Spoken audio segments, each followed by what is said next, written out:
Hello friend, मैं सुनील शर्मा। आप देख रहे हैं मेरा channel Sunil Sharma bright future education Aligarh. आज का टॉपिक है हमारा वर्गमूल, यानी वर्गमूल आधारित महत्वपूर्ण प्रश्न।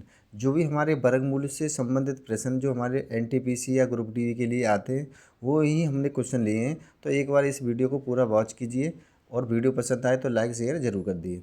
ठीक है, तो सबसे पहला हमारा क्वेश्चन दे रखा है, देख लेते हैं। पहला क्वेश्चन है अंडर रूट, यानी रूट 0.0625। ओके, तो का मान ज्ञात होगा, यानी मान क्या होगा इसका। तो सबसे पहले ये जो देख लेते हैं, हमारे जो पेपर में है यानी आरआरबी टीए में आया हुआ है, 2005 में आया हुआ है। तो ये हमारे क्वेश्चन जो होते हैं रिपीटेड क्वेश्चन होते हैं, वही क्वेश्चन हमने लिए हैं। तो एक बार वीडियो को लाइक शेयर जरूर करते हैं। जिन्होंने चैनल सब्सक्राइब नहीं किया वो चैनल को भी सब्सक्राइब कर लें, जिससे कि आने वाली वीडियो की नोटिफिकेशन आपके फ़ोन पर पहुंचती रहे। तो सबसे पहले हमारा क्वेश्चन है यानी रूट 0.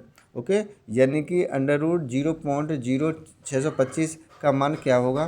तो सबसे पहले देख रहे हैं, इस कंडीशन में लिखाने के लिए एक तरीका होता है, सबसे बेस्ट तरीका होता है। सबसे बेस्ट तरीका कौन सा होता है, तो सबसे पहले ये देख लेते हैं कि अब इसके अंडर रूट के अंदर देखते हैं। आपको पता है कि 625 यानी 625 का जो वर्गमूल होता है हमारा, यानी 625 का जो वर्गमूल होता है 25 होता है, आपको पता होना चाहिए। ठीक है, तो सबसे पहले 625 का जो वर्गमूल होता है वो 25 होता है। अब इस कंडीशन में आप क्या करोगे, जब आपको पता है कि 625 का वर्गमूल हमारा 25 होता है। अब इसके अंतर्गत देखना है कि अंडर रूट के अंतर्गत पॉइंट के बाद डिजिट काउंट करते हैं, यानी 1 2 3 4। हमारी डिजिट कितनी हो गई, 4। यानी एक बार रिपीट कर लेते हैं, यानी कि 625 का जो वर्गमूल होता है हमारा 25 होता है।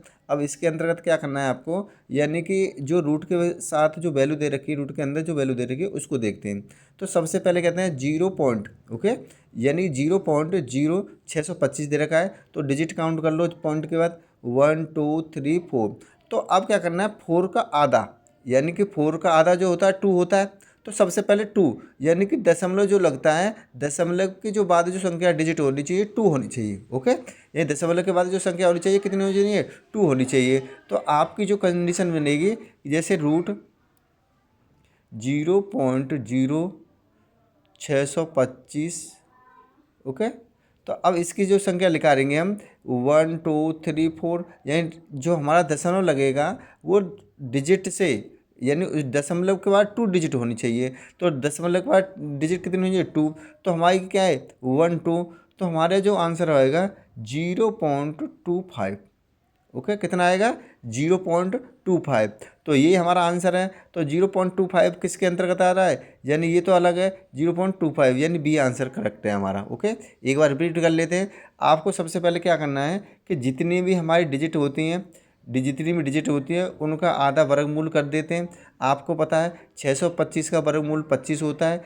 आप डिजिट काउंट कर लो दशमलव 1 2 3 4, यानी 4 है। तो 4 का अगर आधा 2 होता है, तो ठीक है। तो दशमलव जो आएगा तो 2 डिजिट के बाद आएगा। दशमलव के बाद 2 कितनी डिजिट करनी है हमको, 2, यानी कि 1 और 2। ओके, तो नेक्स्ट क्वेश्चन देख लेते हैं। आपको वीडियो पसंद आए तो लाइक शेयर जरूर करते जाएँ। सेकंड क्वेश्चन है आपका जी अंडर रूट, यानी रूट 0.044। ओके, 444। तो सबसे पहले क्या है, अब इसके अंतर्गत ही हमको क्या करना है, डिजिट काउंट करनी है। दशमलव 1 2 3 4 5 6, हमारी डिजिट कितनी है 6। 6 का आधा कितना हुआ, 6 का आधा जो हमारा 3 हुआ। ठीक है, 1 2 3 4 5 6, ये हमारा हो गया 4। काउंट कर लेते हैं अंडर रूट 0.00041, यानी 441 हो गया। 441 का जो भी हमारा वर्गमूल होता है, अब इस कंडीशन में देख लेते हैं। तो सबसे पहले क्या करना है, हमको जो निकालना है, यानी डिजिट कितनी निकालनी है, यानी कि 1 2 3 4 5 6। तो हमारा जो पॉइंट लगेगा वो 3 के बाद लगेगा, यानी आधा हो जाता है कंप्लीटेड। ठीक है, 1 2 3 4 5 6, 6 का आधा 3।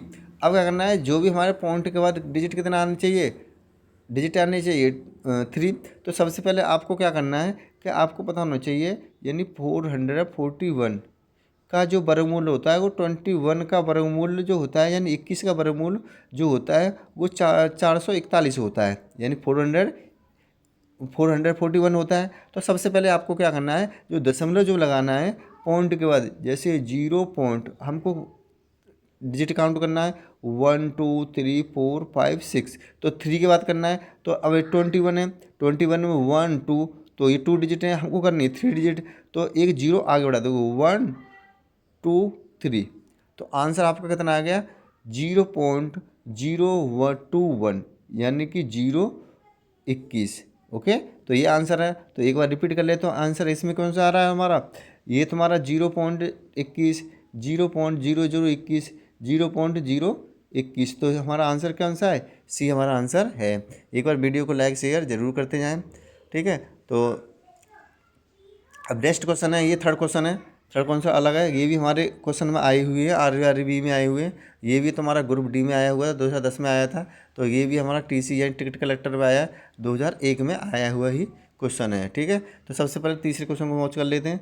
तो सबसे पहले क्या करोगे, यानी दिख रहा है, यानी कि 900 यानी 900 प्लस 0.09 प्लस 0.000009 का मान क्या होगा। ओके, ये वैल्यू दे रखी है। तो सबसे पहले इस कंडीशन में क्या करते हैं कि आपको क्या करना है, ऐसी कंडीशन बनाने के लिए, ऐसी कंडीशन बनाने के लिए आपको सबसे पहले ये पता होना चाहिए कि 900 यानी 900 का वर्गमूल कितना होता है। जब आपको पता चल जाएगा 900 का वर्गमूल कितना होता है, तो आप इस क्वेश्चन को अच्छे से कर सकते हो। तो सबसे पहले यही करना है हमको कि जितने भी हमारी जो वर्गमूल होते हैं उनको लर्न करना चाहिए, अच्छे से आना चाहिए। जिसको ये अच्छे से आते हैं तो वो सारे क्वेश्चन भी अच्छे से कर सकते हो। वरना आपको क्या करना है, दिक्कत पेपर में टाइम कम होता है और लेकिन आपको क्वेश्चन बहुत सारे करने होते हैं। तो टाइम की बचत के लिए आपको सबसे पहले क्या करना है, इस क्वेश्चन को सबसे पहले आपको यानी कि इनके वर्गमूल सारे जितने भी दे रखे हैं उनके वर्गमूल आपको ज्ञात कर लेने चाहिए, लर्न करने ले चाहिए, जिससे कि आने वाले पेपर में आपको कोई कठिनाई का सामना ना करना पड़े। तो सबसे पहले देखते थे इसको भी, ये क्या दे रखा है वैल्यू है, ये भी हमारा रिपीटेड क्वेश्चन है, आपको पता होना चाहिए। तो सबसे पहले ये देख लेते हैं कि हमारा 900 यानी 900 दे रखा है, यानी 900 दे रखा है। तो इसका जो वर्गमूल होता है, एक में देते हैं 900 का जो वर्गमूल होता है हमारा 30 होता है, यानी 30 होता है। ओके, यानी कितना होता है, 30 होता है। तो अब इस कंडीशन में तुम क्या करोगे कि यानी कि 900 का वर्गमूल हमारा 30 होता है, 900 का वर्गमूल 30 हो गया। तो इस कंडीशन में आपको क्या करना है कि इसमें तो कोई डिजिट है नहीं, यही दशमलव दे रखे हैं, तो इसको तो पूरा कर लोगे। तो सबसे पहले क्या करना है, 30 प्लस, ओके, ये प्लस दे रखा, प्लस दे रखा है। अब इसमें भी काउंट करना है आपको, यही रूट 0.09। ओके, तो आपको क्या करना है 0.09। अब इसमें कितनी डिजिट है हमारी, इसमें डिजिट आगे आपकी आ गई, यानी 1 2, और 2 का आधा कितना होता है 1। ओके, 2 का आधा होता है 1 होता है। तो सबसे पहले क्या करना है, जो 1 यानी दशमलव जो लगेगा 1 के आगे लगेगा, तो 0.3, अरे 1 आ गया, यानी 2 का आधा 1 होता है, आ गया। अब ये प्लस है तो प्लस लगा दो। अब क्या है, इसमें कितने डिजिट हैं, 1 2 3 4 5 6, यानी 6 का जो आधा होता है वो 3 होता है, ठीक है, 0.0, ठीक है, सॉरी, यानी कि अब क्या करना है 3 करना है। अब क्या करना, ये 1 2 3 4 5 6 का आधा 3 होता है, तो 3 ले लो, 0 1 0 सॉरी 1 2 और 3, जो 3 लेना है। जब 3 लेने के लिए आपको क्या करना है, सबसे पहली कंडीशन इसमें एक बन जाती है, आपको पता होना चाहिए कि हमको 3 डिजिट करना है। क्या करना है, 3 डिजिट करना है। 3 डिजिट करने के लिए आपको क्या करना है, जैसे इसका 3 आ गया तो 0.00 और 3, ये हमारा हो गया। ओके, क्योंकि अब क्या करना है तुमको, 1 2 3 4 5 6 का आधा 3, तो 1 2 3, तो ये हमारा आ गया। तो 1 2 3, अब हमको इसको क्या करना है, ऐड करना है, ऐड मतलब जोड़ना है। तो जोड़ लेते हैं इसको, तो इसमें 30 पॉइंट लगा लेते हैं, आवश्यकता अनुसार जितनी आवश्यकता उसे लगा दोगे। तो 0.0 कर लो, कोई दिक्कत नहीं है, 3 0 बढ़ा लोगे। अब इसमें क्या है, ये भी 0 है, 0 2 बढ़ा लेते हैं, 0 0 3, ओके, इसे कर लें। अब इसको हमको ऐड करना है। ओके, ऐड करने के लिए सबसे पहले क्या करना है आपको, 0 0 3 यानी 3 आ जाएगा, 0 0 0 आ जाएगा, 0 3 3 3 आ जाएगा, पॉइंट अपॉइंट 0 0 0 और 3 3 का 3, यानी 30.3 303, 30.303, 30.303 देखते हैं।